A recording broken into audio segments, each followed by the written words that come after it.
ជំរាបសួរបងប្អូនទាំងអស់គ្នាថ្ងៃនេះខ្ញុំនឹងបង្ហាញបងប្អូនទាំងអស់គ្នាអំពីរបៀបធ្វើខ្ទឹមជ្រក់ហើយខ្ទឹមជ្រក់នេះផងដែរយើងអាចយកវាទៅញ៉ាំជាមួយនឹងពងទាកូនឬក៏ពងមាន់អាំងផងដែរ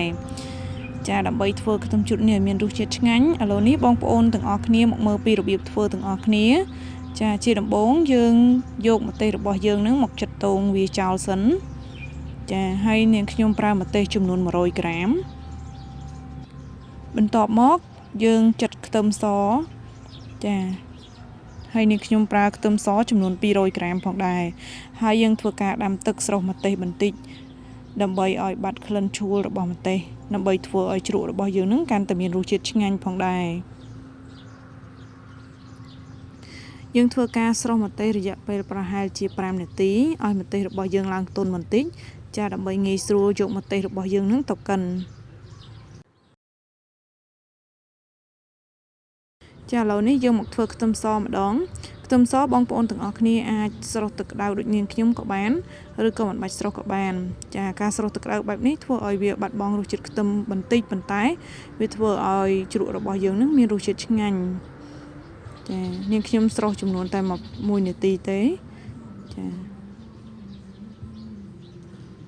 បន្ទាប់ពីស្រុះ1នាទីហើយយើងចាប់ផ្ដើមស្រង់ដាក់ទឹកត្រជាក់ចាធ្វើការលាងសម្អាតវាតែម្ដង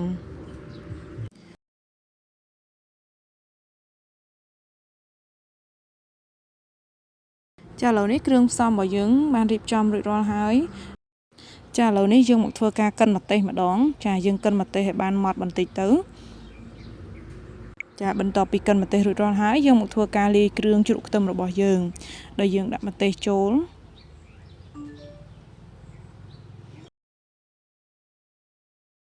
ចាបន្ទាប់មកយើងដាក់ខ្ទឹមសដែលយើងបានស្រុះនឹងហើយចូលដាក់អំបិលបន្តិចចាយើងដាក់ទឹកខ្មេះចំនួន6ស្លាបព្រាបាយហើយយើងដាក់ប៊ីចេង1ចុងស្លាបព្រាបាយ